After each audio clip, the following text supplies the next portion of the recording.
Bonjour à tous et bienvenue sur boursicoté.com pour cette nouvelle analyse technique du CAC 40 en point matinal avec une configuration qui reprend un petit peu de hauteur après la forte baisse que nous avons connue hier qui a mis à mal la zone de résistance des 7800 points.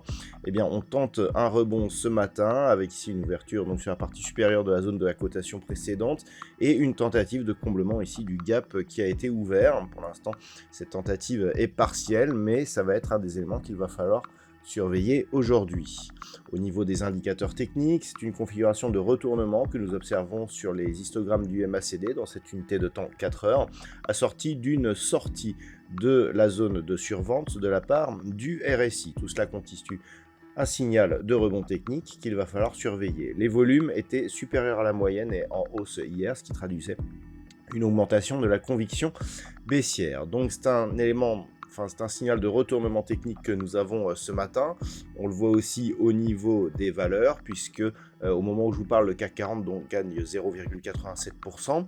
ArcelorMittal gagne 2,4%, suivi de Capgemini, plus 2,2%, Schneider Electric, plus 2%. L'Oréal et Veolia Environnement sur des hausses proches de 1,5%. Au niveau des plus fortes baisses, nous n'en avons que 3. Nous n'avions que 3 hausses hier. Eurofins Scientifique, moins 0,6. Total Energy et Stellantis, Total Energy, moins 0,2. Stellantis, moins 0,02%. Engie est à l'équilibre. Donc on le voit, rebond technique porté ici par un espoir d'assouplissement des règles douanières mises en place par Donald Trump, dont l'annonce sera faite demain pour en connaître les contours précis. Donc on risque d'avoir une phase d'attente entre cette zone des 7800 et 7855 points. Si vraiment il y avait des déclarations qui allaient vers un assouplissement de cette mise en place, on pourrait effectivement observer une remontée. La zone des 7910 points ici est assez importante puisqu'elle a été testée 2 fois à titre de support avant de céder pour ouvrir donc ce gap.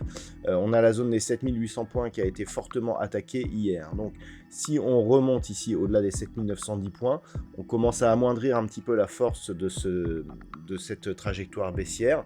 Mais il faudrait au minimum revenir sur des niveaux proches des 8050 points, voire même casser ce plus haut significatif, 8140 entre 8140 et 8145, pour avoir des velléités haussières qui réapparaissent. Donc on en est très loin, on a 2 gaps à combler.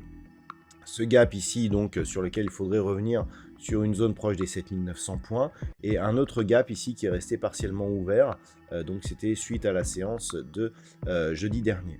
Par rapport à cela, tant que l'on est sous ces niveaux, on est donc sur une forte attaque sur la bande de Bollinger inférieure, rebond ici en direction des moyennes mobiles, ce n'est que sur une cassure nette de ces moyennes mobiles que l'on sortira de cette dynamique baissière. Donc, vous l'avez compris, il faudrait un rebond assez consistant pour commencer à avoir des signaux haussiers, et pour l'instant, on restera donc sur une probabilité baissière avec en cas de cassure, donc de confirmation de la cassure de cette zone des 7800 points, un retour possible ici sur 7725 et 7660 points, zone au-delà desquelles on a des gaps haussiers à combler.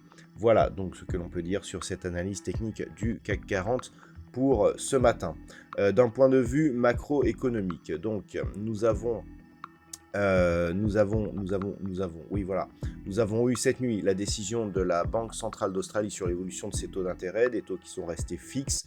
Nous avons eu ce matin le PMI manufacturier en France et en Allemagne qui s'est révélé légèrement inférieur à ce qui était attendu. Nous attendons les chiffres de l'inflation qui seront donnés à 11 h du côté de la zone euro. Cet après-midi, nous avons une intervention de Christine Lagarde à 14 h 30.